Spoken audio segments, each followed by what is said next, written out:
Okay. Mga bakas ng dugo, sinuka. Mga idol, kapag ang gabay na natin yung mismo ang magdedepensa sa mga armas nito, magiging tagulilong po itong mga armas na to at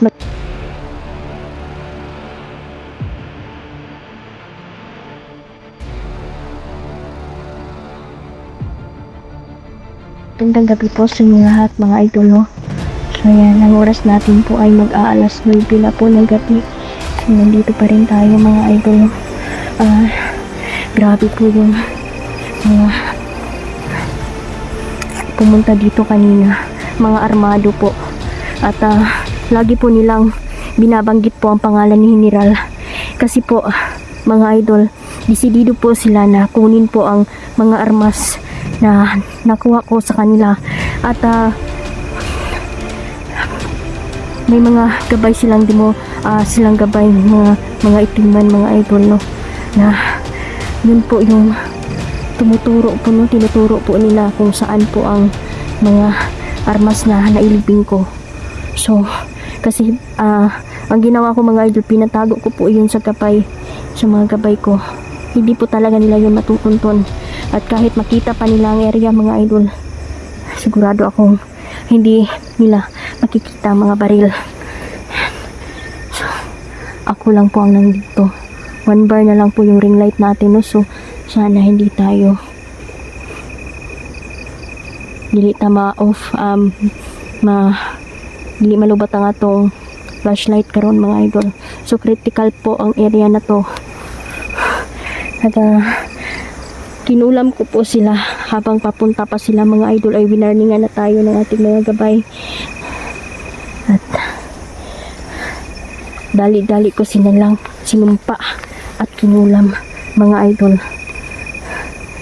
At pinapunta ko ang aking mga kaibigang insekto. Kaya naagapan po, no, naagapan po ng ating mga kaibigan na hindi po tuluyang makita ang mga armas.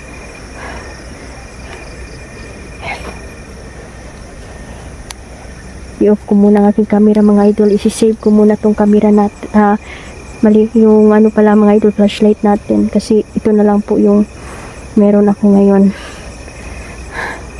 na pang flashlight. Malapit na rin tayong malubat. So shoutout pala sa inyong lahat, Sir Ernesto, no, mga taga Davao City, Manila, Cavite, kumusta po? Sir Jean Sokendo, Ate Ivy. Uy, nandyan ka pala, kanina ka pa.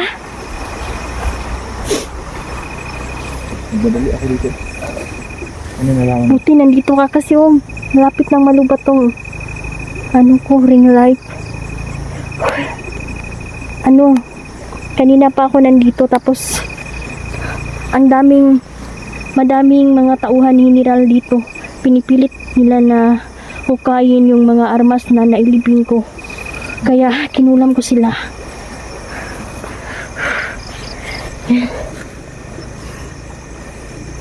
Sinulam sila? Kinulam ko sila. Ano? Oh, tingnan mo. Bakit may dugo? Nagsukad dugo. Sukad dugo. Okay, mga bakas ng dugo, sinuka. Mga suka na dugo man. Dali-dali kong tinawagan ang aking mga kaibigan ng insekto para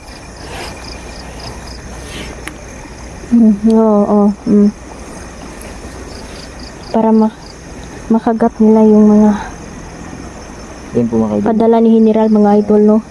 tulap kami ngayon ni Inday. Tingnan niyo pa rin yung mga video namin mga idol sa mga iba't hindi ba tayo mga video. Nandito pala sila dyan mga idol, no. At mabuti po na nandito siya para may makasama tayo mga idol, no. Yung tungkol po pala sa mga babala ng ating mga mahal na diwata idol ay meron pong mapapahama, kaya sobra po akong nag-aalala sa aking mga kasama. At lagi kong pinapaalala na hindi talaga mag-compare sa idol. Madaming dugo dyan. siguro nasa 20 katao to ganina na naghukay talaga sila. Doon banda, naghukay din sila. Hanggang doon. Yun. Ito kasi natin Yung last mga baril, no? Nagpapaturo sila, no? Mga idol, pinipili talaga nila na kunin yung mga baril ba. At yung mga itim na babaylan, mga idol, sinusubukan talaga nilang kontrahin ang ating mga orasyon, mga idol, at ang ating mga gabay. Pero hindi talaga sila magtatagumpay. Yan. Tingnan natin.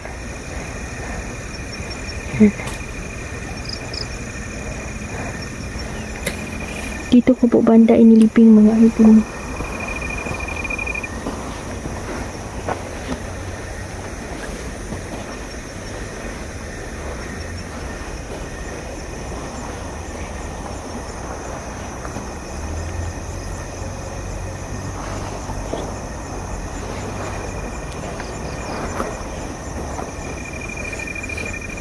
Dito ko banda iniliping yung mga armas, mga idol.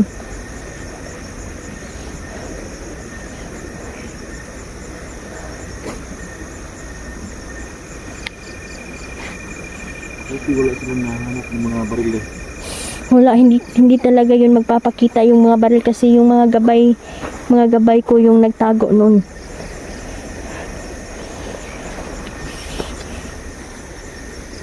Dito ko inilibing yung mga baril. Ditong banda dito. Kahit anong kuan nila, no, tanawa guro bisan asa na lang sila nagkalot. Pero wala yun nila nabantayan. Nga naa diri naarag hapon diri mga idol, no, yung mga baril na nakuha natin, yung mga armas, mga idol.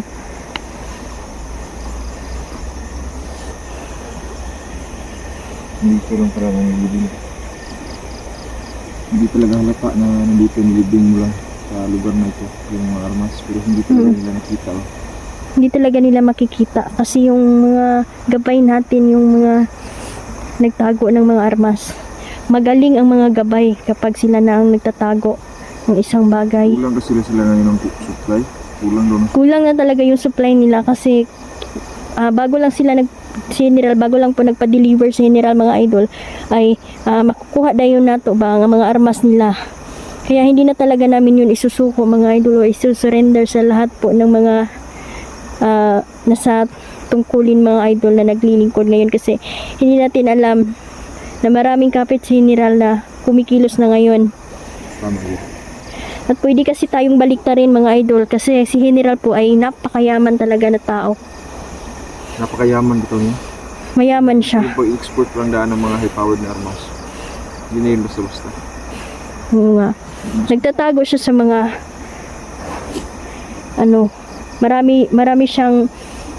maraming nagdedepensa sa kanya eh. Kasi kung ordinaryong tao lang siya, mga idol, mabilis lang siyang patumbahin. Kaso kumakapit siya sa mga kaaway, tulad ng mga itim na mahika, pinag-aaralan din niya, mga idol, no, kung paano gamitin. Kaya si General ay hindi basta-basta, mga idol. May laban siya sa mga lihim na karunungan, no. Kaya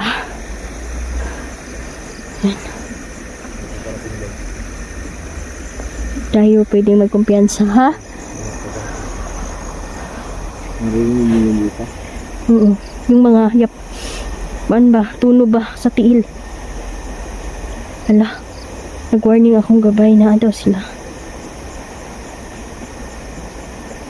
Marami daw na may mga paparating. Hindi naman kayo siguro mababahala sa mga armas na ito dahil hindi naman talaga nila makikita. Hindi talaga nila na makikita to. Katagulilong naman to. Hindi daw talaga sila, mabulag sila sa kapangyarihan talaga ng ating mga kabay. Kahit makita pa nila, mga idol, kahit nasarapan pa nila yung mga baril, hindi talaga yun nila nakikita kasi tagulilong eh, no? So invisible, mga idol, yung paningin nila sa mga armas, hindi nila talaga nakikita. Kaya si General galit na galit talaga, sobrang nahihirapan talaga si General sa atin, idol.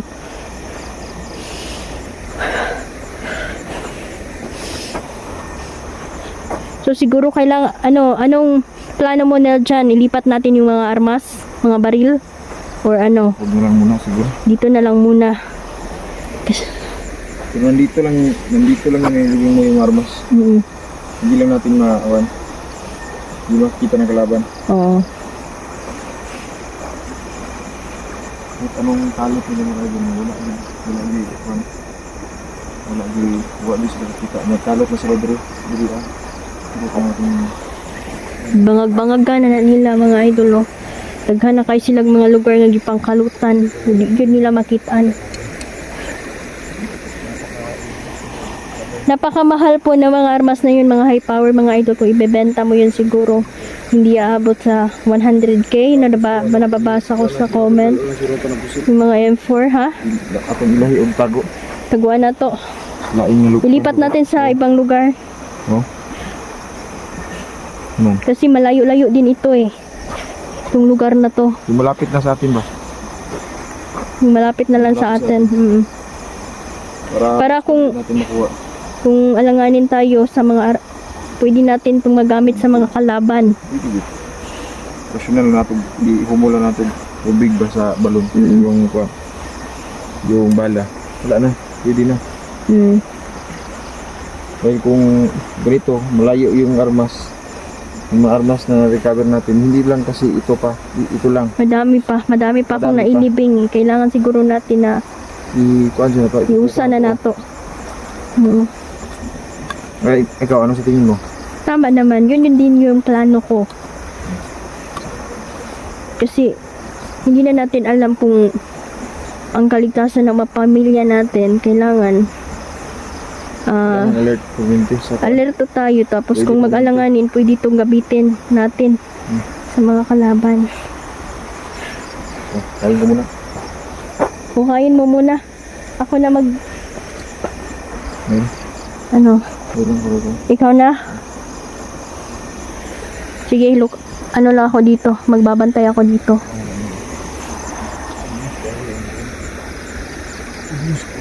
Ubus lang yung ang langi. Alas makita ka lang ganun ng parang.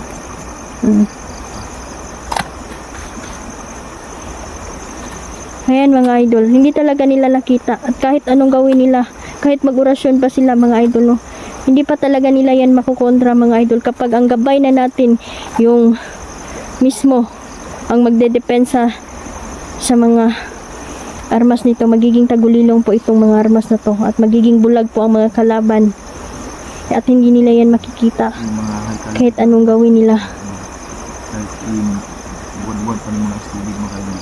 Yung buto sila. Kapag na yung mga balas-balas. Parang kanina pa, parang may aswang. Tingin ko yung mga naghahanap dito. May mga aswang din mga idol sa paligid. Kasi kinabuhi atin dito karon. Ha? Hindi mo kan dikuan. Hindi mo kan di. Ulam na ako eh. Naalala niyo mga idol, meron akong gagamba na malaki mga idol. Yun yung pinasok ko sa katawan ni General. No? At hindi pa siya lumalabas doon mga idol hanggat hindi pa si General matutumba. Yan. Marami akong inilagay sa kanya mga idol, no, yung mga What if die? insekto na ha? Ito. Mga poisonous nga Ito ba? mga insekto. So, Oh. hindi lang daw sa isipan ko ba? What if si General susuko sa atin? Anong reaction mo? Anong gagawin natin? Sa akin, si General kasi, Opinion mo lang. opinion ko lang, ngayon ba siya susuko? Marami nang nabiktima. Marami nang nagbuwis buhay. 20 minutes. Marami ng mga laman loob na kinuha niya sa mga bata. Hindi na niya maibabalik. Hindi na ako maniniwala na magbabago pa ang General na yan.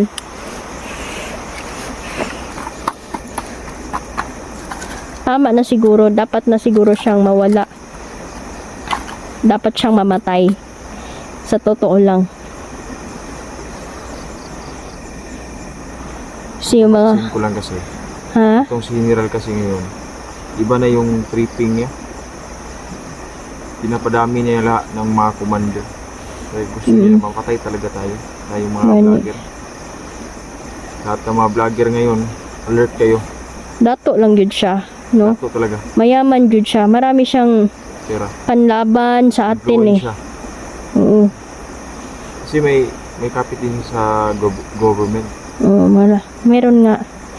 So, Kaya yung hindi lang tayo kumpiyansa talaga. Tataas sa official yung kasama niya. Yung mga connection niya. kasi sa sitwasyon natin, pwede tayong baliktarin ni General eh. Hindi. Mayaman siya. Mapapaikot ng batas. Ang batas pag pera ng usapan, pag pera na May iba yung ano eh. ihip ng hangin mo. Kapag mahirap ka, mahirap kumuha ng mga Oh, hustisya ba? Hustisya. Talaga. Yan naman talaga yung reality. Oo naman. Ba't si Mata din? Pwede. Oo. Sige, ilipat natin yung mga armas na yan. Anahin muna to siguro ani. General man jud ang pinaka main jud. Siya jud ang itarget atong may karon. Kung may makalaban tayong kahit sinong commander, priority natin ang paghanap kay General. General talaga. General Dahil yun. si General ngayon nagpapaikot lahat ng mga commander. Siya yung talaga leader talaga. Kung, Marami din siyang kapit sa mga so kung mawawala na team siya, na babaylan. mawala na siya, wala na. Nagdidepensa. Kung mawala na siya, kailangan kasi sa isang puno, kailangan ugat talaga yung unahin. Kasi pag mawala na yung ugat, Yung dahon, patay din yung mga bunga at puris, yung mga dahon, wala. wala ano sila ba? Pero pag makasugat ang Mapuputulan sila ng pakpak. ubusin gyapon na to. Oo, syempre. Pero yung mga na-hypnotize, hindi pa talaga ako nagbabago na kailangan talaga na baguhin ko talaga din yung nang hypnotize yung napipilitan ba. Si Sholo ba? Ano yung update mo kay Sholo? Si Sholo ngayon, okay naman si Sholo. Naawa ko sa kanya kasi meron pala siyang girlfriend. May nasa kasintahan ba? Katong time na kidnap sila, kauban dahil sila sa iyahang. Anong punto mo yun? May Paminaw na ako, nakakahiniral to iyahang job niya? yab niya. Si General Reyes yan, si General mga idol eh. Walang kinikilala. Nasa kanya na lahat ng mga kasamaan. Pati yung nga mga bata, hindi sinasalto idol. Kaya hindi talaga ako papayag na hindi siya mananagot. Kailangan talagang managot siya sa lahat ng mga kasamaan na ginawa niya.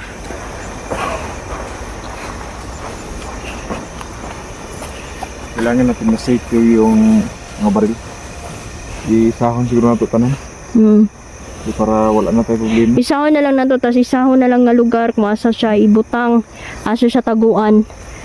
Nabuti sila dito pang ano. Kabulok kuya, ganun mga tuhan.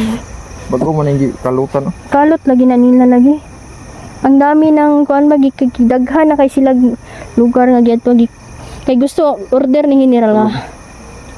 Kung anong jud makuha jud ang mga baril. I-cover nila ba no? Oo. Mahal man gud ang mga armas sagod.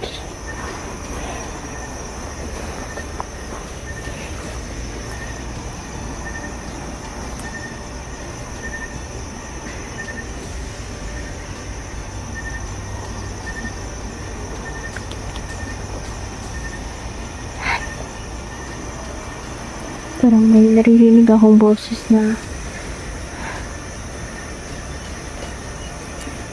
yung mga aswang ba. Kapag yung mga aswang mga idol, kapag kung kusog na ilang tingog mga idol, layo pa na. Pero kung mura na siya muhong idol, doon na lang na. Tama yun.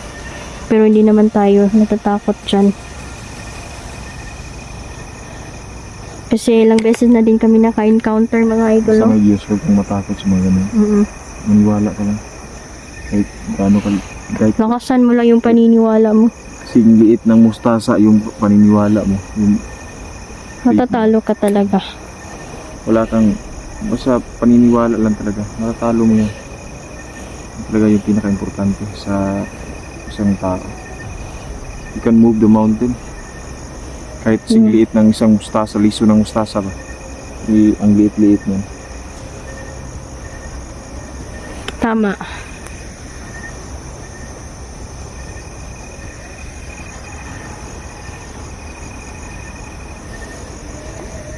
So, yan day. Off cam muna ta. Off cam muna tayo. Isa na ito pangkuan, pangtanggalo na ito ng mga armas. Nga iisa na ito sa lugar. No? Oo. So, lahat ng mga viewers. Isaho na nato. Pasensyahan nyo na po, no? Medyo ngit-ngit na kayo mga idol. At wala tayong flashlight. At ito, Magla 9:30 na. natin na So, ayan mga idol, no? ring light. And ito, patuloy pa rin kami mga idol. No? Servisyo po itong totoo talaga. Marami pong salamat idol, no? Sa patuloy niyo pong suporta. Salamat po talaga idol dahil sa bawat explore namin, pagod, hirap mga idol, no? Kapag naisip namin kayo na nandyan kayo, sumusuporta, talagang nawawala po lahat yung pagod, hirap mga idol kasi nandyan kayo. Pamilya na po namin kayo idol. Maraming salamat po. So yan mga idol, wala po tayong tigil, no, sa pagsugpo kay General. Kasi si General mga idol ngayon ay sobra na po ang kanyang ginagawa. Ang dami na niyang nabiktima, ang dami na niyang ginawang kasamaan, pagpatay, pag-rape, lahat na lang po, no, na mga kasamaan po ay nagawa na ni General. Kaya kung may pagkakataon ako na makita ko siya, tatadtarin ko talaga siya ng pinong-pino mga idol, no? At pagagarpangin natin siya sa sarili niyang dugo mga idol. Ipa-feel nato sa iya nga unsa ka sakit nga nabati sa mga nabiktima niya, no mga idol. So yan, maraming salamat idol. So ayan, maglilipat kami ngayon ng mga armas na nakuha ko idol. Maghuhukay kami ni Nel dyan. At iusan na naman mga idol, no, sa lugar mga idol. Pero off cam, hindi pa rin namin po ito ipapakita kasi si General po ay nandyan lang po yan si General mga idol, no. Nakikinood din ang mokong na yan idol, kaya kailangan maging matalino tayo sa bawat hakbang, bawat desisyon na ating pakakawalan idol. So maraming salamat po. Alis na po kami. Thank you. Mahal na mahal ko po kayong lahat. God bless.